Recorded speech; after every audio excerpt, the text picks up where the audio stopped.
Okay, so we'll start the new part of this chapter today, that is prism. बहुत छोटा सा part है, काफ़ी इजी है. एक बार समझ में आ गया तो सवाल तो इजीली हो जाएंगे. The only thing is, again मैंने पहले ही बोल दिया कि रे ऑप्टिक्स जो है ना पूरा फॉर्मूले से भरा हुआ है.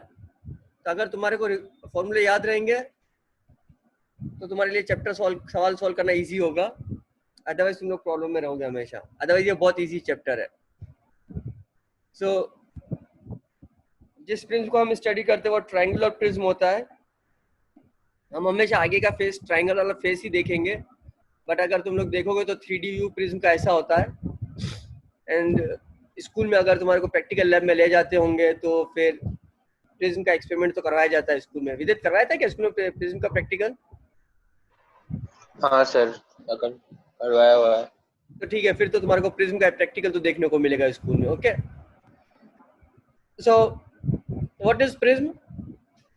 It is a transparent medium whose refracting surfaces are not parallel but are inclined to each other. So this is the last optical device, मतलब रिफ्लेक्शन और रिफ्रैक्शन के टर्म में. क्योंकि अपन ने स्टार्ट किया था कि एक तो मिरर था जहाँ से रिफ्लेक्शन होता है. रिफ्लेक्शन में अपन ने बोला था either it's a plane surface which separates two medium. फिर अपन ने बोला था अगर प्लेन सरफेस अगर पैरेलल हो तो वो स्लैब बना देते हैं. फिर अपन होता दो सरफेस है जिसमें से अगर एटलीस्ट कर्व्ड हो एक सरफेस और एक प्लेन हो या कर्व्ड हो फर्क नहीं पड़ता है तो लेंस बना देते हैं. And now again we are having the two plane surfaces, but now these two plane surfaces are not parallel. अगर पैरेलल होते तो स्लैब बना देते हैं. Now they are inclined to each other, इसीलिए प्रिज्म बनाते हैं. So basically what we get is refraction at a plane surface, simple. Then we get reflection at two plane surfaces जिसको अपन ग्लास स्लैब बोलते हैं. और ग्लास स्लैब में what we study is the lateral displacement of the ray, है ना. Emergent रे जो होती है वो अपनी इंसिडेंट रे के पैरेलल हो जाती है, बट उसका एक शिफ्ट हो जाता है लेटरल डिस्प्लेसमेंट. फिर अपन ने पढ़ा था lens where at least one surface is curved. उसमें क्या होता था, पैरेलल रेज या तो कन्वर्ज हो जाती है या डाइवर्ज हो जाती है. And now what we study is prism. And prism basically जो स्टडी किया जाता है that is dispersion of the white light. ये जो फिनोमिना है dispersion of the white light, वो अपन ने अभी तक किसी भी ऑप्टिकल डिवाइस किसी भी ऑप्टिकल फिनोमिना में रिफ्रैक्शन और रिफ्लेक्शन के जितने भी फिनोमिना पढ़े उसमें अपन ने ऑब्जर्व नहीं किया था. हालांकि लेंस में ऐसा होता है, but we have ignored that phenomena in the lens क्योंकि उतना डोमिनेट नहीं होता है वो, और उसको कर्व भी किया जाता है, उसको दबाया जाता है. प्रिज्म में बेसिकली ये फिनोमिना बहुत ही डोमिनेट होता है. और हम dispersion of the white light पढ़ेंगे. डिस्पर्शन का क्या मतलब है? White light is basically made up of 7 colours, है ना. तो यहाँ पे हम व्हाइट लाइट को उसके 7 कॉन्स्टिट्यूट कलर्स में ब्रेकअप कर लेंगे actually. So that will be the last part of this chapter, dispersion. Before starting dispersion let's study कि अगर प्रिज्म पे लाइट इंसिडेंट होती है एक सरफेस पे, we don't want the, okay मैं थोड़ा सा आगे निकल गया हूँ. लेट मी सी, कुछ और दिखाऊं मैं तुम लोगों को उसके पहले.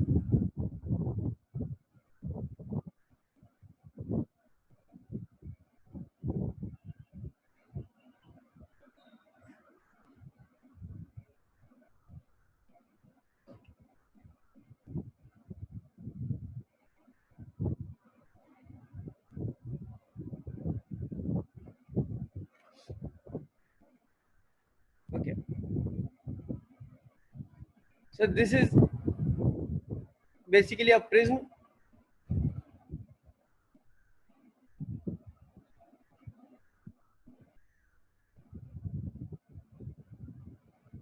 Where the light is incident and it's coming out from the other side of the prism.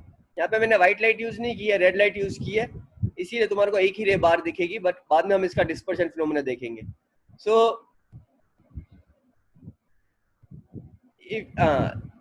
ऐसा हो रहा है कि इस समय लाइट जो है इस सरफेस से बाहर नहीं आई और बाकी लाइट बाहर आ रही है. So there various phenomena. जब हम प्रिज्म से के ऊपर लाइट को इंसिडेंट करवाएंगे एक सरफेस पे तो दूसरे सरफेस से लाइट बाहर आती है नहीं आती है, उसको हम स्टडी करेंगे. आई थिंक कुछ प्रॉब्लम हुई है मेरे पावर पॉइंट में. हम लोग किसी स्लाइड को स्किप कर गए।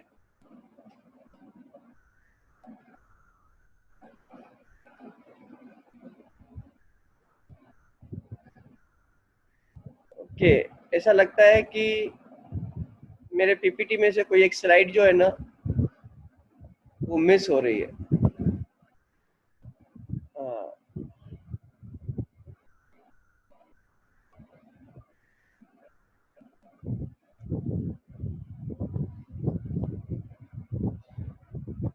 Let me share something else.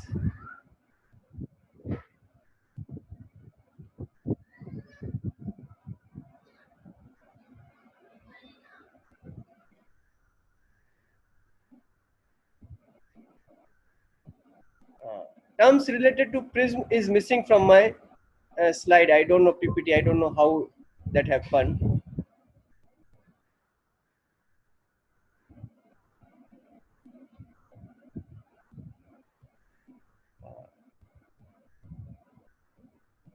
I think it got deleted. Okay, ये दिख रहा है, मेरा डॉक्यूमेंट दिख रहा है, वर्ड डॉक्यूमेंट दिख रहा है तुम लोगों को? विदित? हाँ सर। ओके, सो ये 3D व्यू के बाद ये प्रिज्म बना हुआ है। इस प्रिज्म का ये जो सरफेस है जहाँ पे इंसिडेंट लाइन इंसिडेंट है, और जो दूसरा सरफेस है जहाँ पे लाइट इमर्जेंट है। ओके, तो ये जो दो सरफेस है, एक सरफेस पे लाइट इंसिडेंट है और दूसरे सरफेस से लाइट इमर्ज कर रही है, तो इन दोनों सरफेस के बीच का जो एंगल है इसको अपन प्रिज्म एंगल बोलते हैं। अगर ऊपर 3D व्यू में देखो तो सामने वाला जो ट्राइंगल है ना वो बेसिकली अपना ये है प्रिज्म का रिप्रेजेंटेशन है फ्रंट व्यू में, और ये जो एंगल ए है ये दो सरफेस के बीच में एंगल जो होता है इसको अपन प्रिज्म एंगल बोलते हैं। अब राइट, यहाँ लाइट रे सरफेस 1 पे इंसिडेंट हुई, फिर उसका रिफ्लेक्शन हुआ, प्रिज्म के अंदर गई, सरफेस 2 पे इंसिडेंट हुई और वापस दूसरे सरफेस से बाहर निकल गई। ओके, सो ये जो लाइट इंसिडेंट है उसको मैंने डॉटेड लाइन बनाया है। This is the direction of the original propagation of the light. जो इमर्जेंट रे है इसको मैंने पीछे प्रोसीड किया। This is the final path of the light. तो initial path of the light और final path of the light के बीच जो एंगल है उसको अपन एंगल ऑफ डेविएशन बोलते हैं। Is this clear? Angle of deviation, initial path और फाइनल पाथ के बीच जो एंगल आ रहा है वो एंगल ऑफ डेविएशन है। नाउ ये एंगल, ये नॉर्मल लाइन है मेरी इस सरफेस पे, और ये मेरी डैश लाइन नॉर्मल है इस सरफेस पे। ये एंगल ऑफ इंसिडेंस है, ये एंगल R1 है। तो if I see this angle, I don't know if you are able to visualize, मैंने दो डैश लाइन नॉर्मल और ये जो अंदर प्रिज्म के अंदर जो लाइट जा रही है उस ट्राइंगल को कंसीडर किया है। तो ये एंगल तो एक I माइनस R1 है, और यहाँ वाला जो एंगल है वो E माइनस R2 है इस ट्राइंगल में। ये डायग्राम मेरे से डिलीट हो गया, तो तुम लोगों को समझ में आ रहा है मैं क्या बोलने की कोशिश कर रहा हूँ? ये एंगल I है जो इंसिडेंट रे बना रही है, और अंदर की जो रिफ्लेक्टेड रे है वो नॉर्मल के साथ एंगल R1 बना रही है। तो जो इंसिडेंट रे और ये जो रिफ्लेक्टेड रे है उसके बीच का जो एंगल है वो I माइनस R1 है। उसी तरह से ये जब इंसिडेंट हो रही है तो नॉर्मल के साथ जो एंगल बना रही है R2 है, और जो इमर्जेंट रे है वो नॉर्मल के साथ एंगल बना रही E है। तो इमर्जेंट रे और जो रिफ्लेक्टेड रे अंदर उसके बीच में एंगल जो है वो E माइनस R2 है। Okay, so now if I consider this triangle जो मैं अपने माउस से मूव करके बना रहा हूँ तुम्हारे को, है ना, उसमें अगर तुम देखो तो delta is the exterior angle for this triangle, and ये I माइनस R1 ये वाला angle and E minus R2 ये वाला एंगल उसके ऑल्टरनेट इंटीरियर एंगल्स है। So we know that the exterior angle is equal to the sum of the opposite interior angle. So delta is equal to I minus R1 plus E minus R2 which is I plus E minus R1 plus R2। तो किसी भी ray का जो deviation होगा that will be given plus I plus E minus R1 plus R2। I is the incident angle, E is the emergent angle, और R1 R2 जो है ना अंदर जो रे है प्रिज्म के अंदर वो नॉर्मल के साथ जो एंगल बनानी है R1 एंड R2 है। Now if you consider this quadrilateral, जो प्रिज्म का एपेक्स एंगल A है उसके साथ वो पॉइंट जहां पे रे इंसिडेंट हो रही है वो पॉइंट जहाँ पे अपने दोनों नॉर्मल मीट कर रहे हैं और वो पॉइंट जहाँ पे इमर्जेंट रे इमर्ज कर रही है। अगर इस क्वाड्रिलेटर को देखूं मैं तो we know that the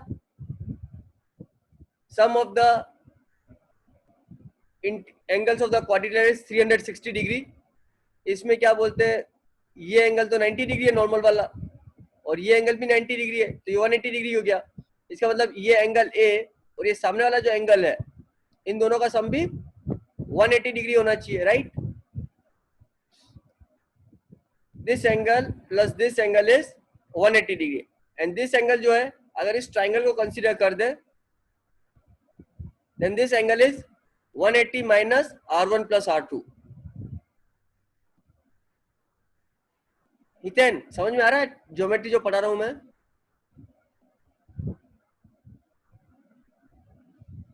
I think तुम्हारा माइक काम नहीं कर रहा, बिल्कुल भी सुनाई दे रहा है तुम्हारा माइक से। Check your mic again. Mustafa, समझ में आ रहा है? Yes sir.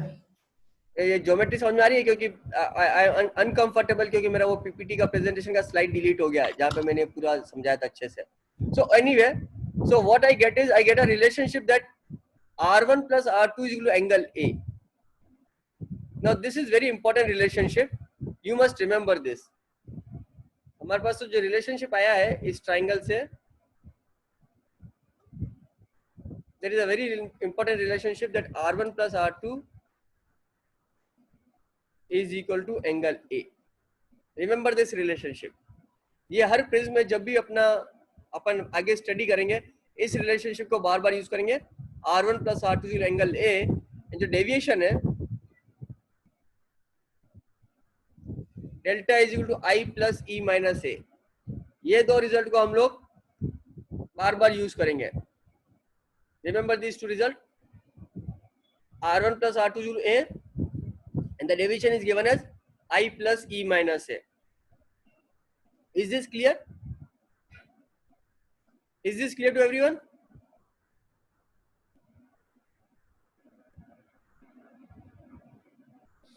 Okay, so I will again go back to my PPT.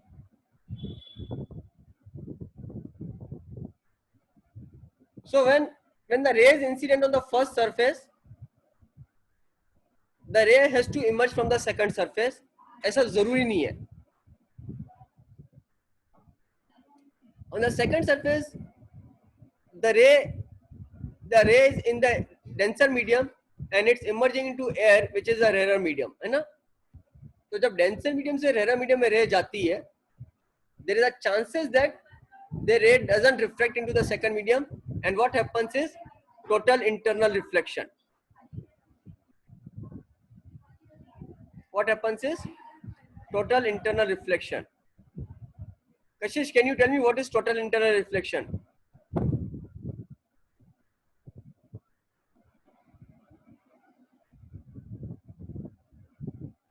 Sir जब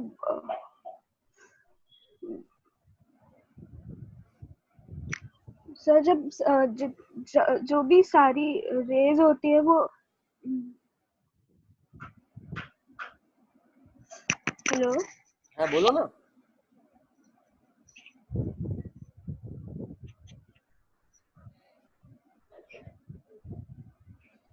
सकीना,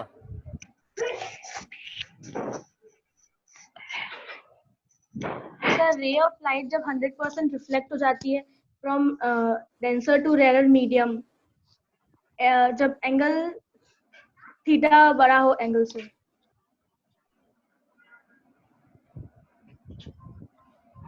यशा, सर जब इंसिडेंट रे डेंसर से रेयर मीडियम में जाती है और angle of incidence theta critical से बड़ा होता है तो टोटल इंटरनल रिफ्लेक्शन होता है।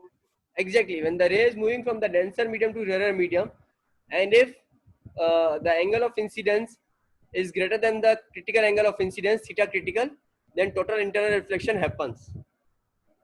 Okay, so खुश, थीटा क्रिटिकल की डेफिनेशन क्या है? सर किसकी? थीटा क्रिटिकल की, क्रिटिकल एंगल ऑफ इंसिडेंस की डेफिनेशन क्या है?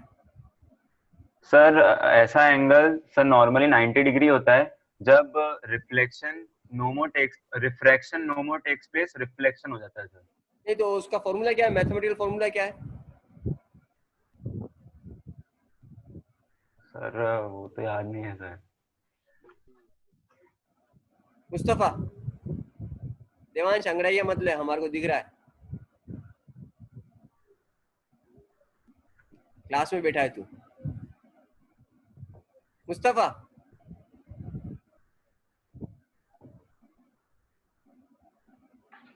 सर अगर थीटा से क्रिटिकल एंगल से ज्यादा हो जाता है तो टोटल इंटरनल रिलेशनशिप चाहिए, डेफिनेशन तो यशा ने बहुत अच्छे से दे दी।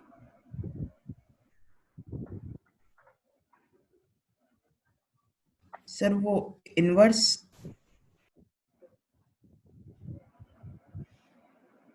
नितिन,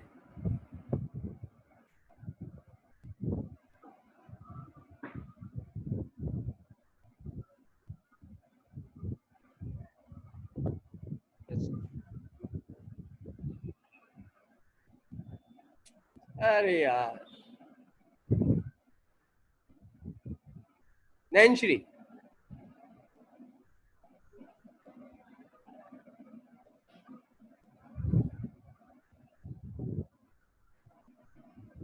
यो लगता है सिर्फ एक या दो बच्चे ही जवाब दे रहे हैं क्लास में। हाँ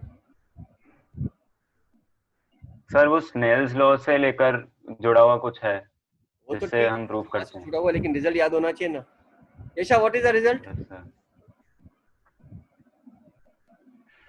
तो सही से तो याद नहीं, पर साइन इनवर्स पता नहीं। इतना लंबा चौड़ा थोड़ी था। Fardeen, sine inverse 1 by mu. sin inverse 1 by mu, that's all।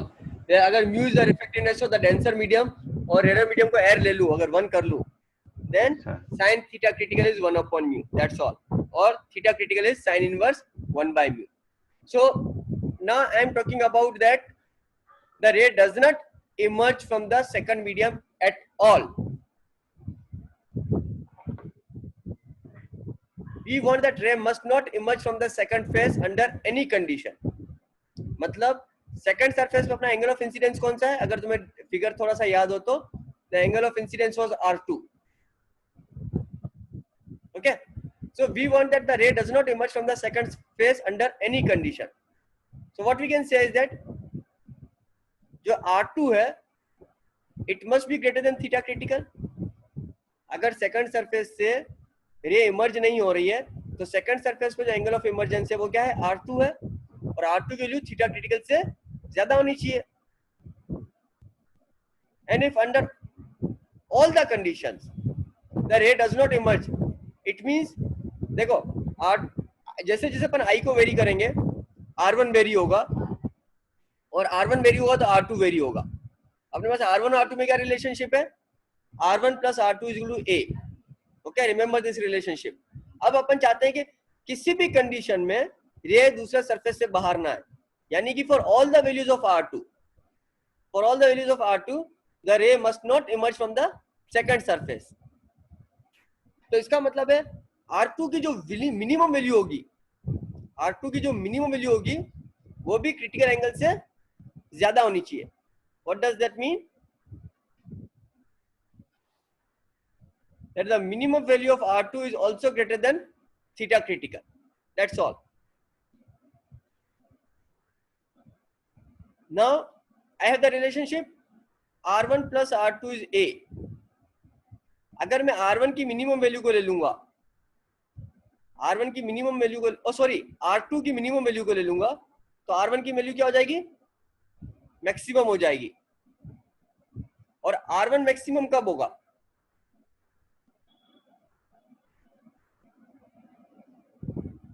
R1 maximum कब होगा? जब I मैक्सिमम होगा, क्योंकि sin I is mu sin R1, तो अगर I बढ़ाएंगे तो R1 बढ़ेगा। If I want R1 to be maximum, I has to be maximum। और I की मैक्सिमम वैल्यू क्या हो सकती है? I की मैक्सिमम हो सकती है 90 degree. So if I take I is to 90 degree, so 1 into sin 90 is mu into sin R1।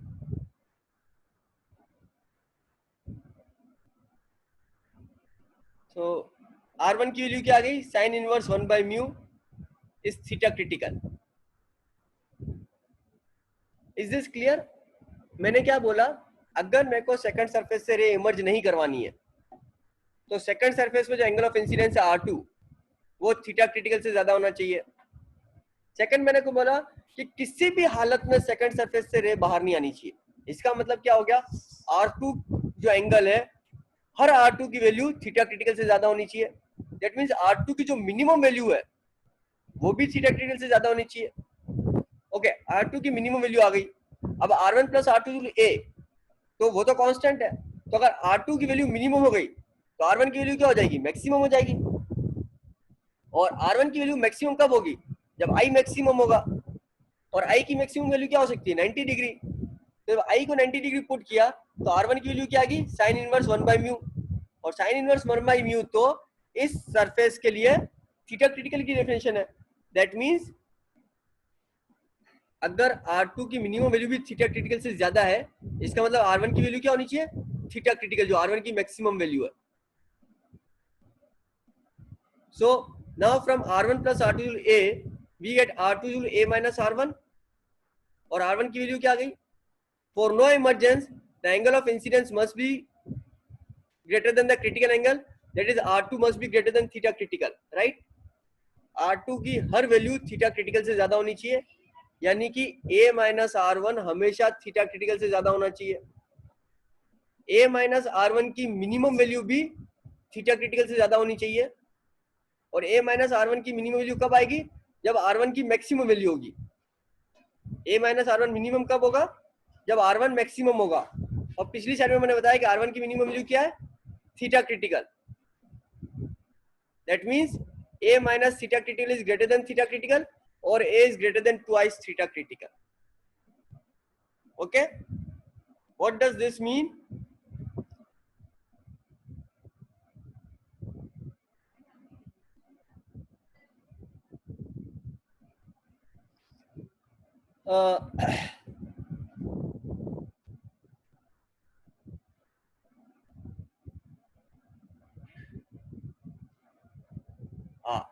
मैंने यहाँ पे जो refractive index of the medium है ना 2 ले लिया, तो 1/म्यू क्या हो गया, हाफ। तो थीटा क्रिटिकल कितना हो गया,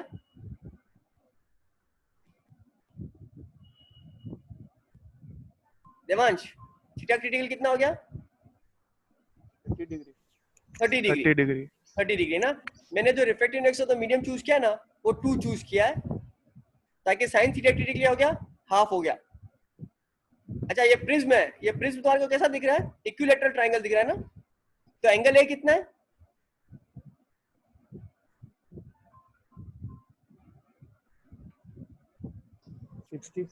60 डिग्री। तो angle A just equal to twice theta critical, right. अब तुम देखो क्या हो रहा है, मैं अपना इंसिडेंट रे एंगल चेंज करता जा रहा हूं, पर तुम्हें सेकंड सरफेस से रे बाहर होती हुई नहीं दिख रही है, because my A is greater than, A is exactly equal to 2 theta critical. यानी कि जो है ना, या तो रे बिल्कुल ग्रेजिंग इंसिडेंस पे आ रही है बट बाहर निकल ही नहीं पा रही है। ओके,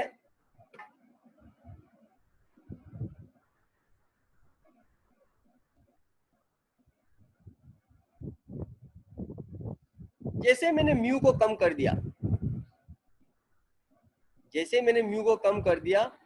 लेट्स से मैंने म्यू को कर दिया whatever, so now sine theta critical भी 1/दिस, तो मेरा थीटा क्रिटिकल बढ़ गया।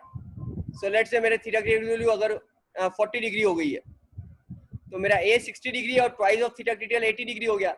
अब a 2 थीटा क्रिटिकल से ज्यादा नहीं है, so I can see that the ray is able to come out, है ना, दिख रहा है। अच्छा देखो, यहाँ पे रे बाहर आ रही है और इस एंगल ऑफ इंसिडेंस के बाद रे बाहर नहीं आ रही है। क्रिटिकल समझ में आ गया। सो मैंने जैसे ही थीटा क्रिटिकल को ज्यादा कर दिया है, अब मेरा एंगल ऑफ इंसिडेंस कुछ भी हो, रे बाहर नहीं आ रही है, बिकॉज मैंने म्यू को ऐसा चूज किया है कि जो एंगल ए 60 डिग्री है वो ट्वाइस ऑफ थीटा क्रिटिकल से ज्यादा है. फॉर एग्जांपल जब मैंने यहाँ पे म्यू के लिए 2.1 पुट कर लिया है, then my angle A is greater than twice theta critical. So I cannot see the ray emerging out for any angle of incidence. Is this clear? और तुम देखो जब मेरा यहाँ पे थीटा 90 डिग्री है तो R1 की यहाँ पे मैक्सिमम वैल्यू है, और R1 की जब मैक्सिमम वैल्यू पे अब तुम देखो if I start decreasing my theta critical,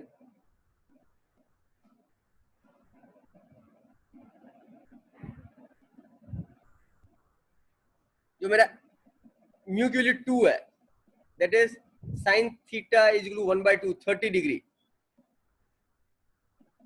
theta critical is 30 degree. You can easily see कि जैसे ही मैंने म्यू की वैल्यू को थोड़ा सा कम किया, थीटा क्रिटिकल 30 से थोड़ा सा ज्यादा हो गया, और मेरा ए जो है ना वो 2 थीटा क्रिटिकल से कम हो गया. देख लो रे यहाँ पे इमर्ज हो रही है, बट फिर जैसे ही मैंने थोड़ा सा एंगल ऑफ इंसिडेंस बढ़ाया तो रे का इमर्ज होना बंद हो गया. So can you clearly understand this condition that when angle of prism is greater then twice theta critical, the रे will not emerge out of the prism at any cost. Whatever is your angle of incidence, the ray will not emerge out. Is this clear to everyone?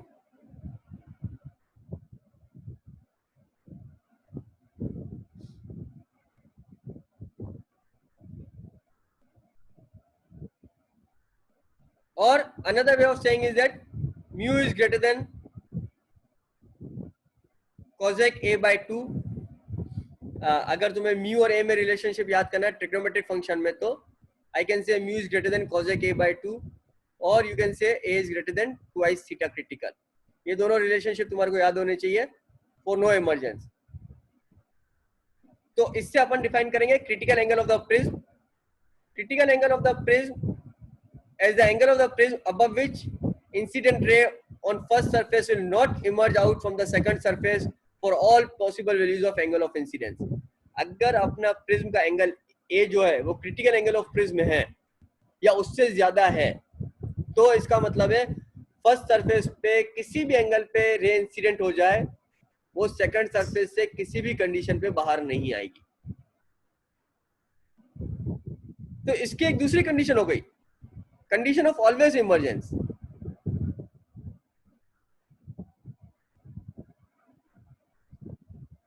Condition of always emergence कि रे हमेशा बाहर आएगी.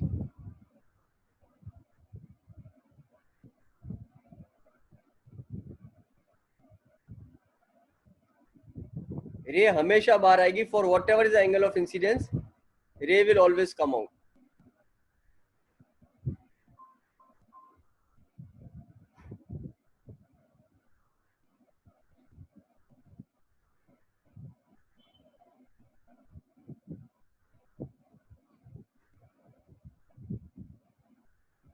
Okay, I have made the refractive index as 1.16. This gives me 1/1 by mu. अगर मैं mu की value को sin 60 ले लेता हूँ, √3/2 था ना sin 60, तो 1 by sin 60 क्या हो जाएगा, 2/√3, 2 divided by 1.17. It roughly comes out to be 1.6 or something like that. Okay, check कर लो यार एक बार. Whatever. So now you see here, this is just coming out.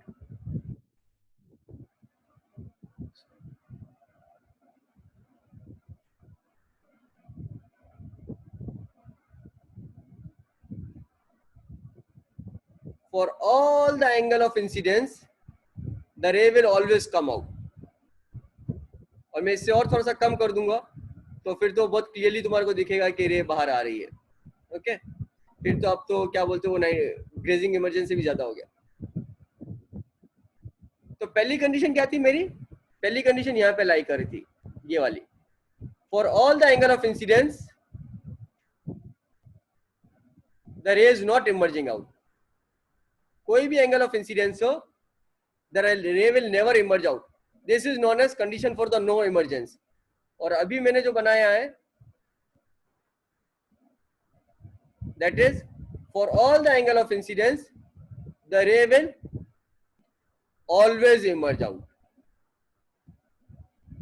एक कंडीशन है कि रे कभी भी इमर्ज नहीं होगी और एक कंडीशन है रे हमेशा इमर्ज होगी. तो बीच वाले केसेस क्या हो जाएंगे? बीच वाले केसेस हो जाएंगे कभी तो रे इमर्ज होगी और कभी रे इमर्ज नहीं होगी. राइट? रे कभी भी इमर्ज नहीं होगी, रे कभी इमर्ज होगी, कभी इमर्ज नहीं होगी, और रे हमेशा इमर्ज होगी. रे विल नेवर इमर्ज आउट, रे will sometimes emerge and sometimes not emerge, and रे विल ऑलवेज इमर्ज आउट. तो हम लोगों ने अभी जो किया था, अभी हम लोगों ने किया था condition for no emergence.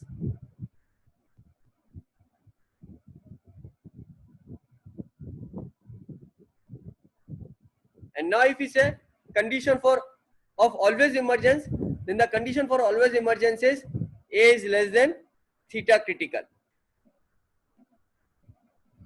We want the ray must always emerge from the second phase under any condition. Okay, that means the angle of incidence of the second surface is R2, and if it's always emerging, then R2 cannot be greater than theta critical. क्योंकि अगर R2 theta critical से ज्यादा होता है तो रे emerge नहीं करेगी, टोटल इंटरनल रिफ्लेक्शन हो जाएगा. That means R2 has to be less than theta critical. अगर अपन चाहते हैं कि कभी भी रे अंदर रिफ्लेक्ट हो ही ना, तो R2 की कोई भी वैल्यू हमेशा थीटा क्रिटिकल से कम होनी चाहिए. यानी कि जो मैक्सिमम वैल्यू ऑफ R2 है, जो मैक्सिमम वैल्यू ऑफ R2 है वो भी थीटा क्रिटिकल से कम होनी चाहिए. उस कंडीशन में तुमने देखा ना, जो मिनिमम वैल्यू ऑफ R2 थी ना, वो भी थीटा क्रिटिकल से ज्यादा थी अगर रे को इमर्ज करवाना था तो. इमर्ज नहीं करवाना था तो. और यहाँ पे हम क्या चाहते हैं कि रे